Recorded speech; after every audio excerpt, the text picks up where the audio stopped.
Sa iba pang mga balita, hati ang naging reaksyon ng akademya at mga law professors sa kung ano ba ang magiging susunod na hakbang ng Senado na tumatayong impeachment court para kay Vice President Sara Duterte. Matapos ang naging desisyon ng Supreme Court na hindi ituloy ang impeachment dahil unconstitutional ito at lumabag sa one-year bar rule. Meron kasing dalawang posibleng senaryo. Una, maaaring tumalima rito ang Senado. O pangalawa, is na binito ng mga senator judges at ipagpatuloy ang trial. Sa isang panayam, sinabi ni Integrated Bar of the Philippines, former President Attorney Domingo Cayosa na maaaring igiit ng legislative branch ang pagiging co-equal nila sa judiciary at idiin ang exclusive power nila sa impeachment.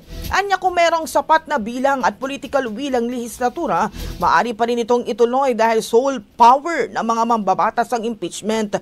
Kung maalala, naging unanimous ang desisyon ng Supreme Court. Ang basihan nila, labag sa one-year bar rule ang impeachment. Ito ay kahit na isa lang mula sa 4 na impeachment complaints ang inaprubahan ng Kamara. Ang bahaging ito ay hatid sa atin ng Drive Max Coffee. Ligayang tuloy-tuloy!